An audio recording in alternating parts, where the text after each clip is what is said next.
Good day, guys. Welcome to my weekly episode of my weekly market review.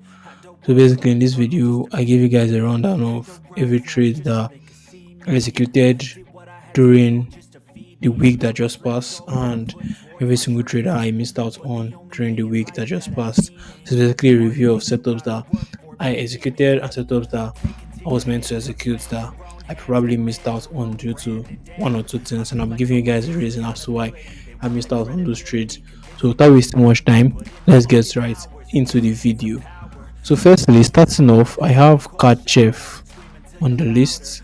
Yeah, Card Chef was a buy setup that I took on the daily time frame. We can clearly see that Card Chef just switched bullish recently. So we're having a downtrend, lower low, lower high, then lower low. Yeah, then price just switch bullish, creating a higher high. So I expected price to come in somewhere around here, give me the higher low, and continue the trend to the upside. But yeah, on the 4-hour time frame, same structure, we are bullish, taking the two from the low to the high. I clearly see that the entry point was in the discounted zone. Same thing with the daily time frame.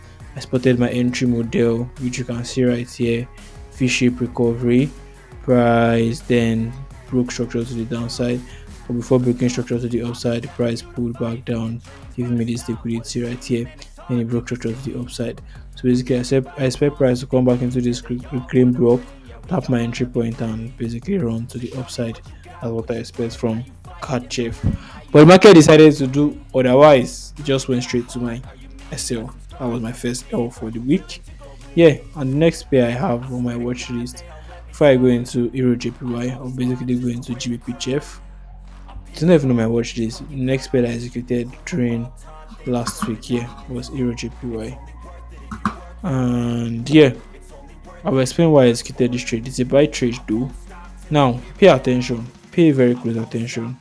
So price broke structure to the upside here, right, on the 4-hour time frame. Now, for this particular market to switch bearish, price needs to take out this low. Mind you, I map out my market structure using candle wicks, but breaker structure is with candle body. So you might be wondering, oh, didn't price take out the low right here? No, at this point, price just swept liquidity. This was where price took out the low for me.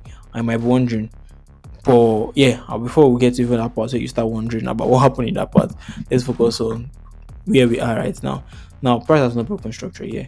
So I saw a setup. As much as price saw liquidity to the downside, indicating that price might eventually want to take out that zone, I still just stuck to my rule and executed the trader I spotted on the daily time frame. As at that point too, price has also not closed below that point, the candle body.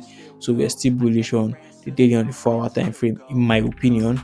Yeah, then I spotted my entry model on the 1 hour, which if you look closely,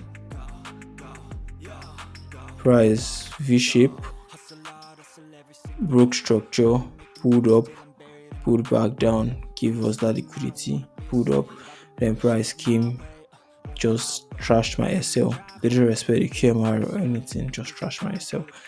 Yeah, now you might be wondering, on the 4-hour time frame, when this trade was running, price broke the structure eventually here. Why didn't I close it? As long as I'm in the trade, I hold it to either SL or TP. And there have been times where price had broken structure and eventually still went straight to take profit. So that was basically just my rule, and I always respect my rule every single time, every single day. Yeah, so that was why I took this buy setup that ended up hitting SL on GBP.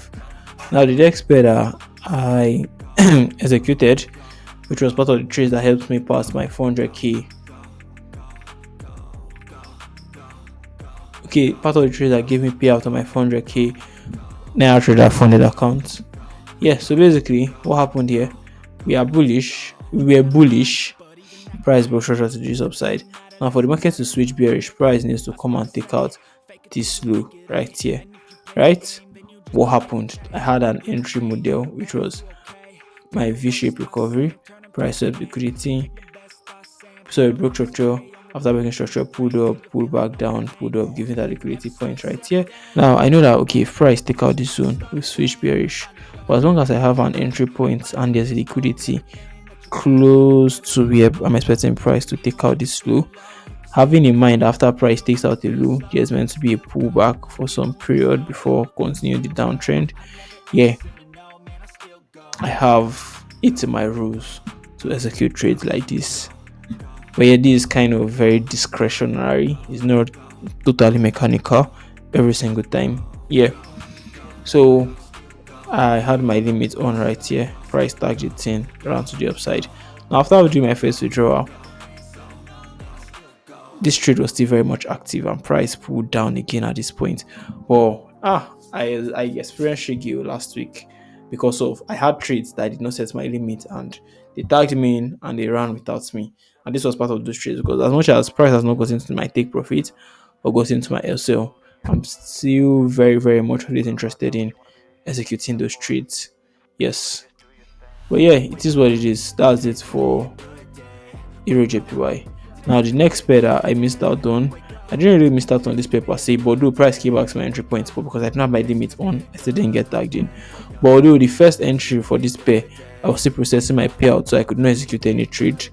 Yeah, on the 4-hour time frame, we are bullish.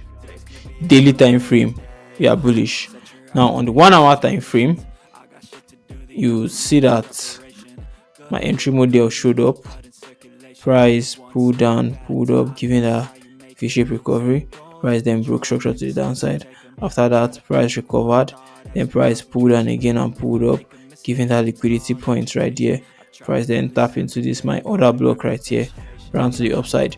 During this period, I was still processing my withdrawal, but around this time, I had processed my withdrawal finished. So I was going to set my limit as long as price has not taken my take profit or taking my SL, which you can see price came back to this point. But I doubt that even if I had set my limits, spread would have allowed this trade to tag me in. But regardless, I missed out on a good 1:3 on this trade, and this was not the only trade I missed out on last week. So I also had a missed trade on Euro card. Yeah, so let me clear this out. I showed you guys this already. No longer relevant. So I also had a missed trade on Euro card. Where's Euro card? Here, this Euro card. So yeah, this trade is a sell from this point. I saw this trade like a day before price tagged it in the night, and I was like, I'm so lazy to place my limit order. Chibu, just go and sleep, wake up the next morning and place your order. And waking up the next morning, price tag this entry point around like this was about 2 a.m. not 12 a.m. or so, or 11 a.m. 11 p.m. Price target around to the downside, never came back for me, and I was fucking pained.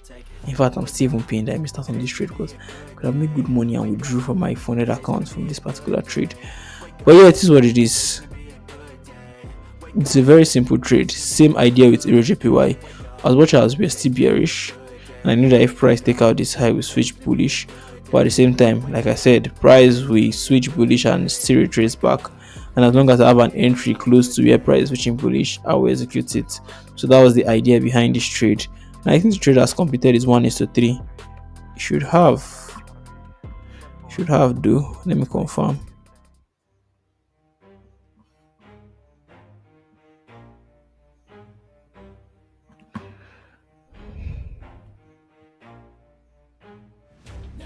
One is to three completed. Missed out on it. It is what it is.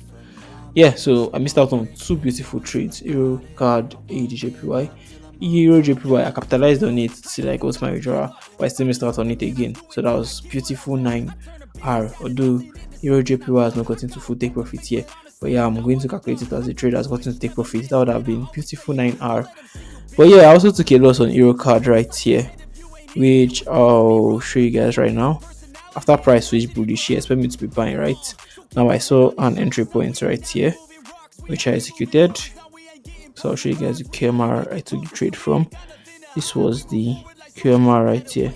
So I took a buy from this particular QMR.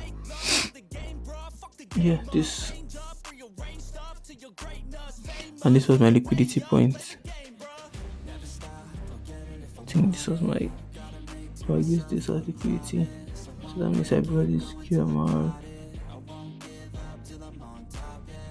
a bit lower or something like that, I think.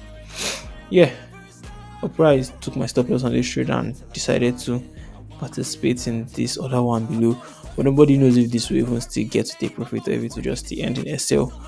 But yeah, that's it for my weekly market review. So basically, total for this week: CACHF loss, GBP CHF loss, that's minus 2R, Eurocard 3R, that's 1R in profit now, EGPY 3R, 4R in profit, Euro JPY, I'm going to calculate it as 3R, although it's still floating, that would have been 7R in profit, Eurocard minus 1R, 6R in profit. So for the whole of this week, if I had executed every single trade to the T, I would have been in 6R profit. And that's it for this week. See you guys in my weekly market review. Sorry, my midweek market review. Yeah, that's it. Peace out, guys.